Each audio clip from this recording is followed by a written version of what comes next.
August 24th, 1940, Ventnor Radar Station, Isle of Wight. The sea was quiet that morning. Only the low hum of the transmitter towers cut through the mist. Inside the cramped operations room, green light pulsed softly across the radar screen, faint arcs fading into darkness, then returning again. Corporal Joan Worrell, headset pressed tight against her ear, noted a flicker on the scope. One that shouldn't have been there.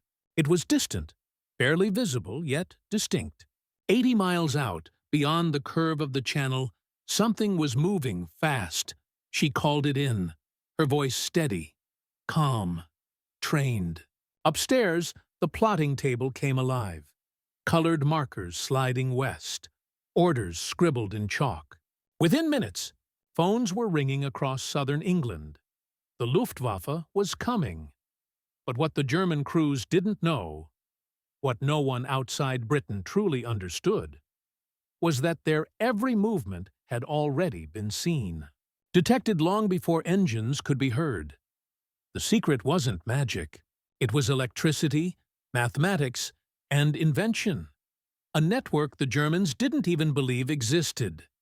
And it was about to change the air war forever. By the summer of 1940, Europe was burning. France had fallen in 6 weeks, its armies shattered and its cities under German control.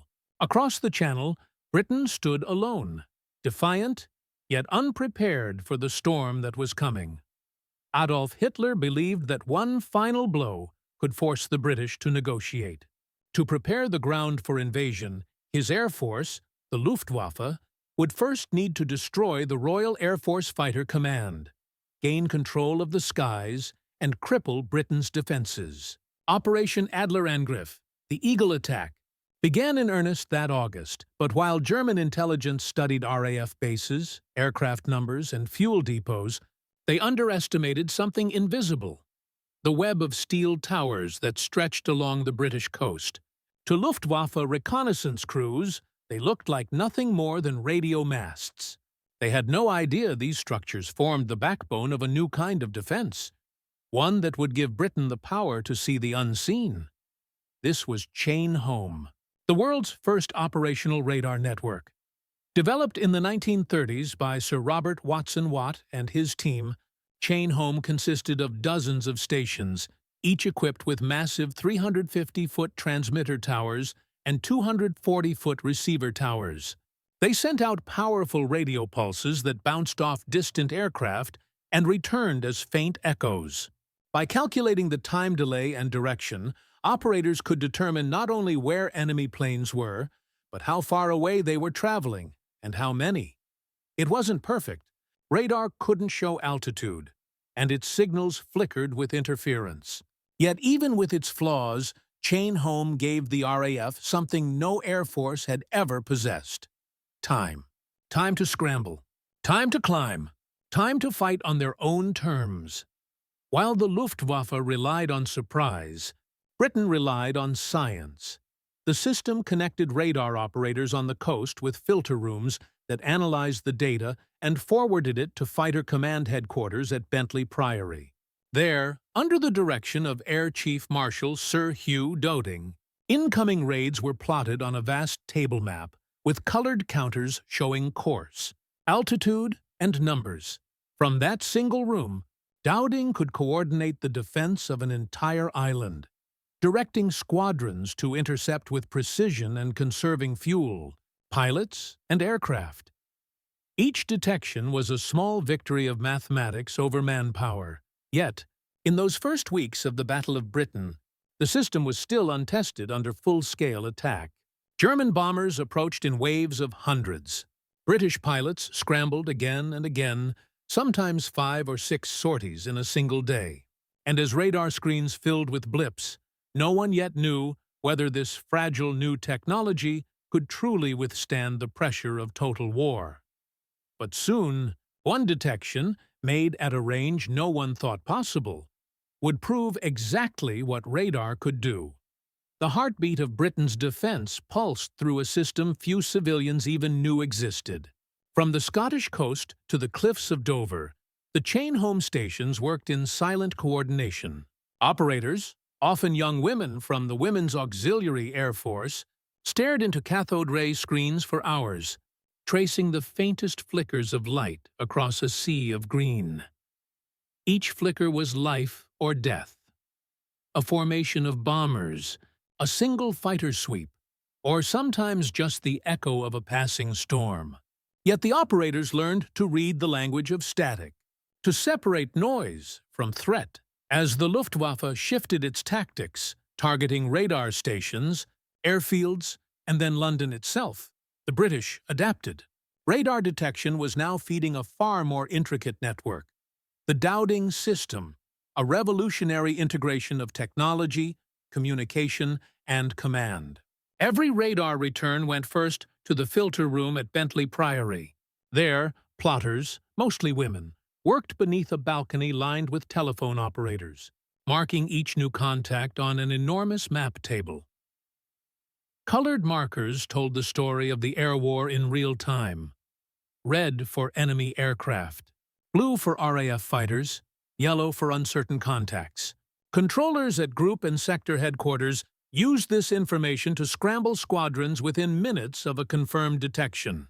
From Biggin Hill to Tangmere, fighters roared into the skies, guided by calm, clipped voices over radio.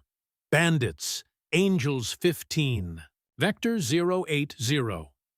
This system gave the RAF its sharpest weapon, coordination.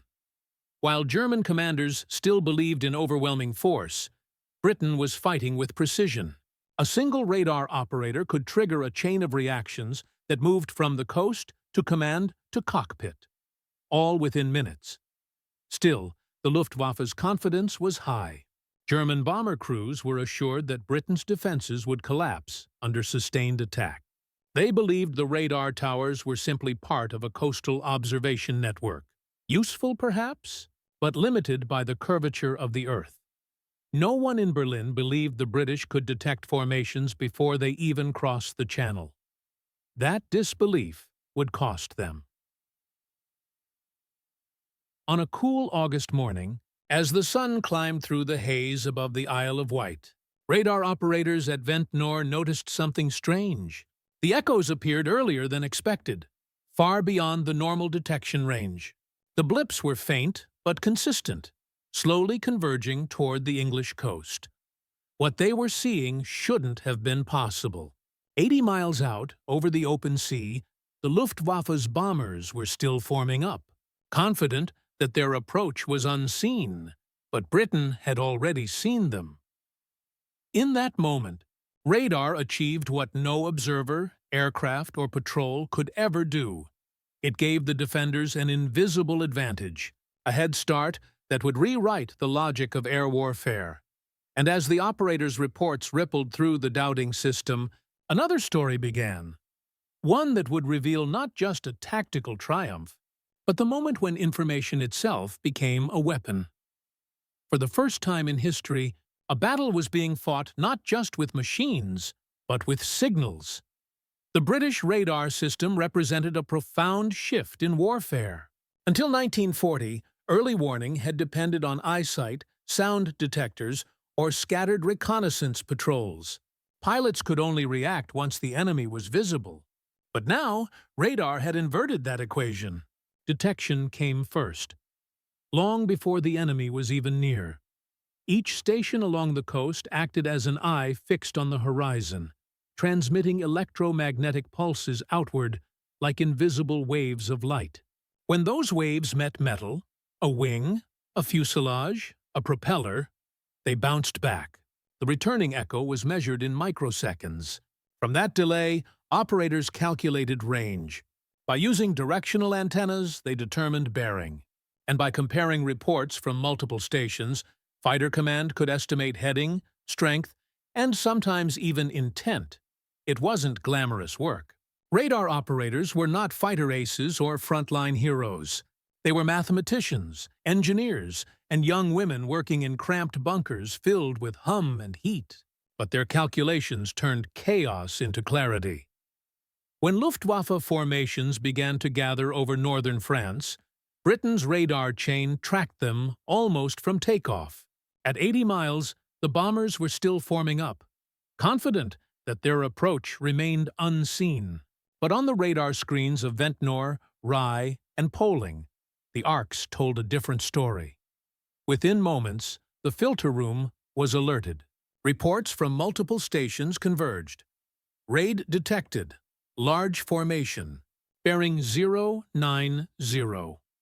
On the big plotting table at Bentley Priory, a red counter slid across the channel. That signal, faint, distant, yet unmistakable, triggered the next phase of Britain's air defense miracle. Group controllers at Uxbridge and Kenley issued orders to 11 group fighter stations. Telephone lines lit up. Pilots ran for their aircraft. Propellers spun. Radar had given them 10, maybe 15 extra minutes, enough to climb to altitude, form up, and meet the enemy on even ground. Those minutes were decisive. Every interception that followed, every bomber forced to turn back, every airfield spared, owed its success to those blips of light that had appeared far out at sea. Radar had become Britain's unseen shield, the silent guardian that guided men to battle and, more often than not, guided them home. While Britain's radar operators worked quietly behind the scenes, the men flying toward them, the Luftwaffe bomber crews, believed they were the hunters. From airfields at Calais, Cherbourg, and Lille, hundreds of Heinkel Ho-111s and Dornier Do-17s rose into the dawn sky. Escorted by Messerschmitt Bf-109s, they formed neat V-shapes above the channel, trusting in altitude and surprise. Many carried maps showing British radar towers, marked as listening posts, assumed to be harmless. They could not have known that their every movement was being tracked from the moment they lifted off. The first warning they often received came not from their own observation, but from the sudden appearance of Spitfires and Hurricanes cutting through the clouds, already positioned at the perfect height and angle. It seemed uncanny.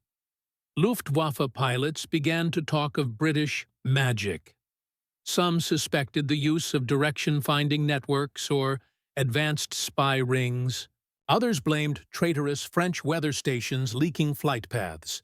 The truth, that Britain had developed a functional, integrated radar command system, was beyond their comprehension in 1940. Inside the radar huts, meanwhile, the atmosphere was far from magical. It was tense, exacting, and cold. Operators worked shifts around the clock. Sleep was scarce.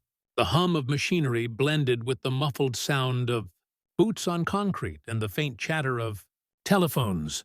One radar operator later described her duty as a kind of controlled terror. Every flicker could mean lives. Every error could mean a town unprotected. But unlike the German bomber crews, she could not see the war. Her battlefield was a screen, her weapon a pencil, her targets nothing more than faint green arcs. Yet those marks of light determined whether whole squadrons lived or died. For the Luftwaffe, the experience was the reverse. German pilots were bewildered. Every attempt at surprise seemed to fail. When they changed routes, the RAF was waiting. When they climbed higher, British fighters still found them. When they flew low under the clouds, interceptors came head-on from the horizon. They never realized that their greatest disadvantage wasn't mechanical or numerical. It was informational. The skies over Britain were becoming a chessboard, and radar was the unseen hand moving every piece. What happened next would prove beyond doubt that this invisible weapon could decide battles before a single shot was fired. August 24, 1940. 10:45 a.m. The channel shimmered under a thin summer haze. At the Ventnor, Poling, and Dover chain home stations, radar screens began to pulse with rhythmic echoes. Faint at first, then stronger, more defined. The distance reading was astonishing, nearly 80 miles from the English coast. The operators knew what that meant. A large formation, dozens, maybe hundreds, was inbound. Its speed and size matched no reconnaissance flight. This was an attack group. In the Ventnor control hut, Corporal Worrell called the filter room with her report. The voice that answered was calm, already taking down the numbers. Confirm range 80 miles, heading 085, strength heavy. Within a minute, the signal traveled north to Bentley Priory, where plotters moved red markers across the massive table map. Overhead, officers from 11 Group leaned over the balcony, assessing the arcs. The decision was made in seconds. At Northolt, Biggin Hill, and Tangmere, klaxons wailed. Pilots sprinted to their aircraft, the familiar choreography of the Battle of Britain. Ground crews pulled chocks as propellers began to turn. The air smelled of oil, fuel, and tension. Squadron leader, vectors will follow. From the fighter command controller's balcony, the first intercept orders were issued. 2 squadrons of Hawker Hurricanes and 1 of Supermarine Spitfires took off, climbing rapidly through the humid air. They had one crucial advantage: altitude. Thanks to radar, they knew exactly where to be and when. Meanwhile, far out over the channel, the German formation, Heinkel-Ho 100 runs, escorted by Bf 109s, maintained its course. Radio chatter among bomber crews remained confident. The English coast was still invisible, the sea calm. They expected to be undetected until their engines were heard, but Britain had already seen them. As the bombers crossed the 50-mile line, their blips were tracked continuously. Controllers relayed fresh vectors to the intercepting squadrons. The RAF fighters leveled out at 18,000 feet, engines howling, sun glinting off their canopies. Then came the words the pilots were waiting for. Bandits, bearing 080. You are clear to engage. The radar's invisible reach had done its work. The interceptors turned toward the enemy formation, diving into sunlight. Unseen, unheard, until they were already among them. What followed would become one of the most decisive encounters of the air campaign. The first contact came just off the coast near Brighton. German bomber crews, peering through the morning glare, caught the briefest flash of sunlight. Too late. A formation of Hurricanes burst from above, cannons and machine guns blazing, engines roared. The sky erupted. The leading Heinkel, Ho 111, took direct hits to its starboard wing, trailing smoke as it fell toward the sea. A second bomber broke formation, diving sharply to avoid the attacking Spitfires, but the maneuver shattered the tight German spacing. Within seconds, order dissolved into chaos. From their command posts inland, British radar controllers watched the blips on their screens scatter, merge, and vanish, a silent reflection of the battle raging in the clouds above. Every adjustment, every turn, was relayed back through the system in real time. Radar wasn't just the warning, it was the backbone of coordination. As the Luftwaffe tried to reform, another RAF squadron, guided by a second radar detection near the Isle of Thanet, closed in from the north. The Germans were trapped between converging interceptors. The bombers jettisoned their payloads prematurely, their bombs splashing harmlessly into the channel. Radio traffic across the Luftwaffe frequencies was frantic. Feindjäger überall, enemy fighters everywhere. From Berlin, the reports that night would be vague and defensive. Heavy enemy resistance encountered over southern England. What they couldn't admit was that the British had known their approach almost 20 minutes in advance, long before their aircraft had crossed the coast. One British pilot later recalled, "They seemed startled to find us already above them. You could almost feel the confusion in their formation. They came in expecting the first strike, but it was ours." When the battered remnants of the formation limped back across the channel, dozens of aircraft were missing. German commanders were left with no explanation for how the RAF had been waiting at exactly the right altitude and bearing. In the following days, Luftwaffe intelligence investigated every possibility. New observers, faster communication, even spies hidden along the coast. None guessed the truth. The secret behind Britain's uncanny timing remained locked within radar huts and plotting rooms, guarded by silence and discipline. That August day marked the first time a full Luftwaffe attack had been detected and intercepted from 80 miles out, and the first undeniable proof that Britain's invisible shield worked. But the battle was far from over. What followed would test not just the technology, but the men and women who operated it. By evening, the echoes of battle had faded from the sky. Over the fields of southern England, black smoke drifted slowly eastward, marking where burning aircraft had fallen. The damage to British soil was light. A few scattered craters, some broken glass. But across the Channel, the Luftwaffe's airfields told a different story. 18 bombers and 9 fighters failed to return. Crews that did make it back described confusion, disarray, and enemy fighters already in position at the first moment of contact. The after-action reports spoke of unexpected interceptions and British readiness beyond prior expectation. To Air Chief Marshal Dowding, this engagement confirmed what he had long argued, that radar was not merely experimental, but essential. In his post-mission briefing, he quietly remarked, "We have met the enemy before he could find us." The operators who had tracked those first echoes received no headlines.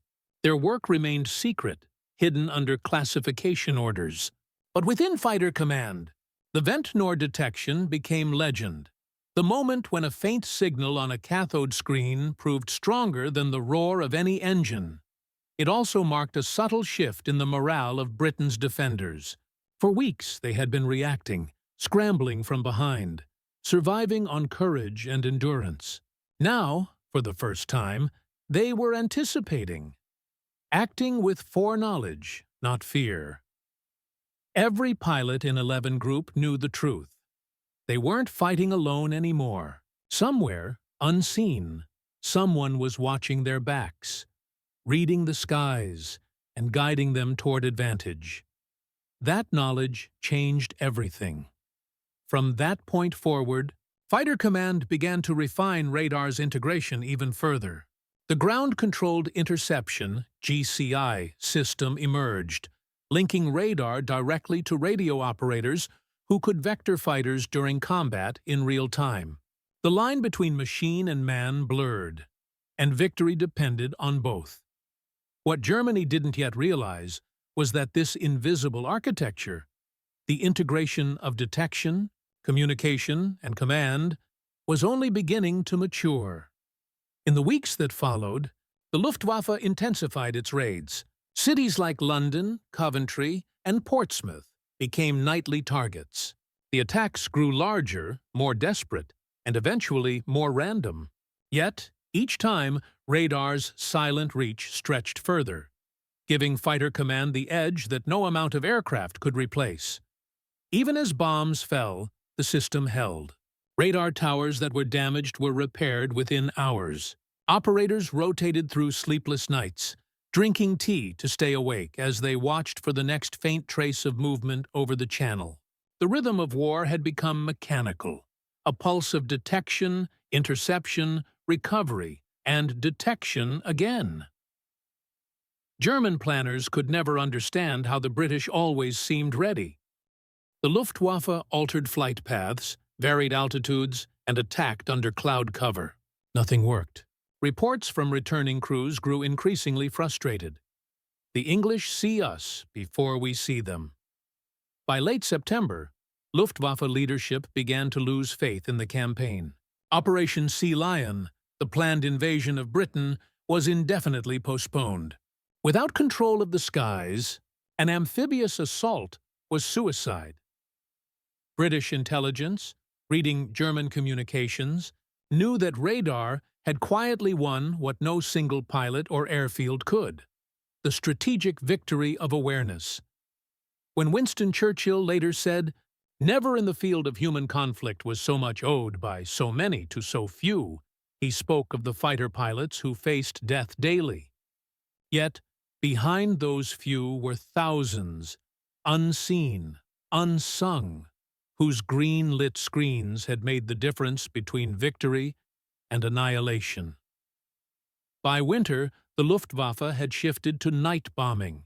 Britain answered again, developing radar-guided night fighters and searchlight coordination systems.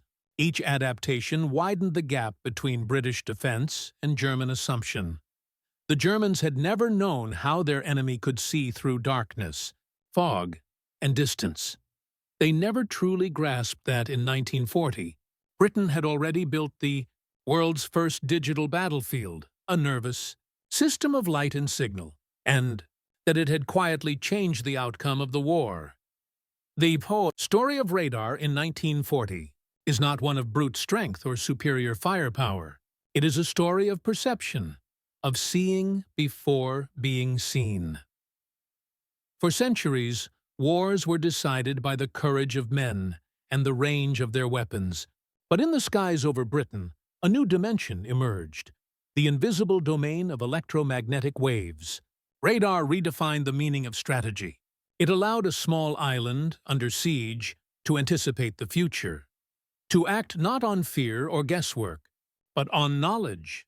The chain-home towers, crude and massive as they were, became monuments to scientific imagination. Their steel frames, rising from the coastline, represented something far deeper than machinery. They stood for the moment when humanity learned to merge intellect with survival. Every blip on a screen carried a human story: the anxious breath of an operator, the scramble of a pilot, the roar of Merlin engines climbing through the clouds.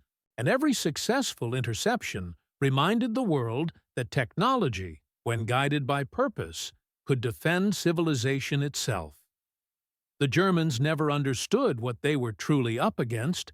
To them, radar was a rumor, a phantom advantage whispered in intelligence briefings but never fully believed. That disbelief was fatal. When historians look back at the Battle of Britain, they often speak of heroism, of endurance, of the will to resist. Yet behind all of it was a quiet revolution, one that turned the tide not with bullets, but with electrons. Radar did more than win a battle. It changed warfare forever. From that point onward, every conflict, every strategy, every defense began with the same question: what can we see and how far? In 1940, Britain saw 80 miles farther than its enemy, and that distance, those invisible 80 miles, became the difference between invasion and survival, between darkness and the dawn of a new technological age.